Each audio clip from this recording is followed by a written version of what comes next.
दोस्तों आज हम एसएसपी में यूज होने वाले बैटरी चार्जर के बारे में आपको कुछ उसका अंदरूनी या बाहर में जो भी कंपोनेंट्स यूज हुए हैं उसके बारे में परिचय देंगे।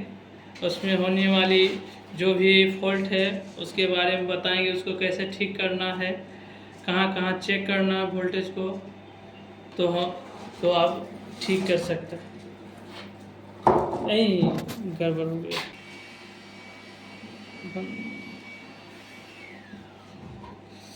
पहले हम इसके फ्रंट में जो भी मीटर है, जो भी मीटर का यूज हुआ है, जो भी सिलेक्टर स्विच का यूज हुआ है उसके बारे में आपको हम जानकारी देंगे। ये हमारा एसी मीटर है। इसमें जो भी इनपुट सप्लाई एसी आएगी उसके बारे में आपको एसी सप्लाई को बताएगा। इसी 200-300 वोल्ट तक की सप्लाई को आपको बताएगा। इसमें इनपुट सप्लाई बताएगा। ये हमारा ट्रिगल मीटर है। जब बैटरी ट्रिगल मोड में चार्ज होगी तो ट्रिगल मीटर में आपको एम्पियर दिखाएगा। यह 1 एम्पियर का है, यह 1 एम्पियर का है। और यह जब ट्रिगल में बैटरी चार्ज होती है तो मिनिमम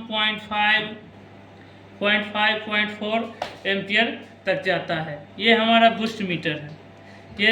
ये 10 एम्पियर तक का है, 10 एम्पियर तक का है। यह जो है आपको बैटरी का नॉर्मल बूस्ट में चार्जिंग 4 एम्पियर तक करने का होता है, 4 एम्पियर तक का होता है। और ये हमारा हो गया डीसी मीटर। इसमें डीसी वोल्टेज बताएगा। यह 300 वोल्ट तक है। इसमें डीसी वोल्टेज आपको बताएगा, बैटरी का वोल्टेज बताएगा, चार्जिंग का वोल्टेज बताएगा, दोनों एक ही में कंबाइंड बताता रहता है। ये इसके बाद ये ट्रिगल, ये सिलेक्टर स्विच है। इसमें 2 मोड हैं, ट्रिगल और बूस्ट। ये फाइन का सिलेक्टर स्विच है। ये 4 नंबर तक 4 बार सेलेक्ट कर सकते हैं फाइन को, 1 2 3 4। इसमें फाइन में एम्पियर जो है बहुत धीमा बढ़ेगा। ये हमारा कोर्स है। कोर्स भी 4 मोड में आता है, 1 2 3 4। इसमें एम्पियर जो है आपको अगर इसका यूज करेंगे तो एम्पियर बहुत तेज़ी से बढ़ेगा। जहाँ एम्पियर नहीं बढ़ रहा है, फाइन द्वारा हमारा एम्पियर नहीं आ रहा है, तो हम कोर्स को बढ़ाकर एम्पियर बढ़ा सकते हैं, उसका मैनेज कर सकते हैं। ये हमारा एसी इनपुट का फ्यूज है ये है। और इसका यूज हम ट्रिगल और बूस्ट के लिए करते हैं। ये हमारा 10 एम्पियर का फ्यूज होता है। ये सभी 10 एम्पियर का फ्यूज है।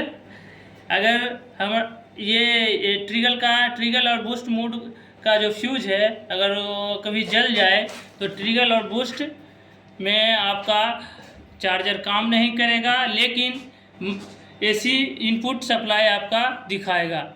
लेकिन ट्रिगल मीटर में नहीं बताएगा, ना ही बूस्ट में बताएगा। इसलिए इस फ्यूज को सर्वप्रथम चेक करना है कि अगर हमारा ट्रिगल और बूस्ट में काम नहीं कर रहा है तो इस फ्यूज को हमको निकाल कर चेक करना है, कहीं तो यह जल तो नहीं गया है। अगर जल गया होगा तो इसको चेंज कर देना है। इसमें 4C फ्यूज का प्रयोग होता है 10 एम्पियर का। ये हमारा C10 10 एम्पियर का डबल पोल MCB है।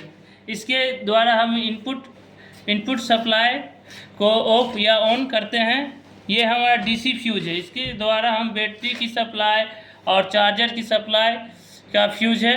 अगर ये फ्यूज कहीं एक भी फ्यूज जल जाए तो इस DC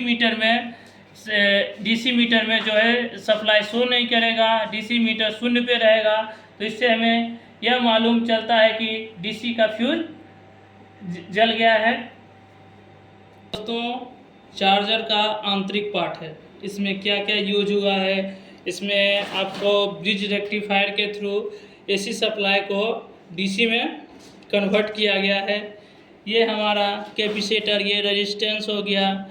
ये इधर हमारा डायोड लगा हुआ है। 4 कैपेसिटर, 4 डायोड और 4 रेजिस्टेंस का प्रयोग हुआ है। यह मेरी AC सप्लाई को 110 वोल्ट AC को DC में कन्वर्ट करने का काम करती है। ये हमारा आउटपुट पॉजिटिव और निगेटिव है। इसके द्वारा हम बैटरी में बैटरी चार्जर द्वारा सप्लाई को आउट करते ही यहाँ पर 110 वोल्ट की सप्लाई आती है। ये हमारा एसी इनपुट है। इसमें हम एसी इनपुट को देते हैं। यहाँ हमको 230 से 240 250 वोल्ट के आसपास मिलनी चाहिए, तो हमारा इनपुट सप्लाई के लिए काम करता है। ये नीचे जो है ये हमारा सामने की ओर ये हमारा मेन ट्रांसफार्मर है, और इधर जो है मेरा एक चौक है जो इनपुट सप्लाई में चौक लगाया गया है। इधर का जो चौक है जो आउटपुट सप्लाई के लिए यूज होता है। और ये दो कैपेसिटर लगे हुए हैं, इनका काम करंट का फिल्ट्रेशन करने का काम होता है। और ये हमारा बाइपोलर रेजिस्टेंस से 2 लगा हुआ है। इसके द्वारा हम करंट का फिल्ट्रेशन फिल्ट्रेशन या समान रूप से बनाए रखने के लिए प्रयोग होता है कैपेसिटर और कंडेंसर का। और इसमें अगर जो आपको चेक करनी हो, अगर हमारा चार्जर में इनपुट सप्लाई नहीं आ रहा है तो सर्वप्रथम इनपुट सप्लाई हमको इस पोजीशन पर चेक करना है कि इनपुट सप्लाई क्यों नहीं आ रहा है। अगर हमारा सिलेक्टर स्विच और फ्यूज सब सही है तो हमें जो भी कनेक्टर ये सब लगे हुए हैं, जितने भी कनेक्टर हैं, पहले हमें इनपुट सप्लाई चौक के पास चेक करनी है कि इनपुट सप्लाई आ रहा है कि नहीं। वहाँ पे इनपुट चौक के पास निगेटिव के थ्रू हमें 110 वोल्ट की सप्लाई चेक करनी है। वहाँ पे हमको 110 वोल्ट की सप्लाई मिलेगी।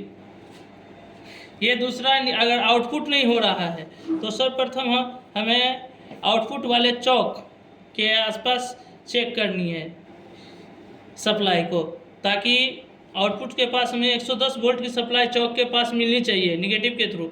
अगर 110 वोल्ट की सप्लाई मिल रही है ऐसी, तो उसके आगे हमें चेक करना है। फिर भी चार्ज नहीं हो रहा है, फिर भी हमारा चार्जर काम नहीं कर रहा है, तो उसके बाद हमें इन डायोड को चेक करना है, ताकि ब्रिज रेक्टिफायर को चेक करना है, क्योंकि एक भी अगर डायोड आपका शॉर्ट या ओपन हो जाएगा तो ये चार्जर काम नहीं करेगा। इसलिए डायोड को भी चेक करना है। अगर वोल्टेज का फिल्ट्रेशन, कोई भी कैपेसिटर आपका खुला है और या वो लीकेज कर रहा है या ब्रस्ट हो गया, टूटा हुआ है, तो उसको चेंज कर दूसरा कैपेसिटर उसमें चेंज कर देना है, ताकि हमारा चार्जर अच्छे तरीके से 110 वोल्ट देगा और बैटरी को चार्ज करेगा। दोस्तों, यह अंदरूनी जानकारी आपको कैसा लगा, लाइक शेयर और कमेंट कीजिए।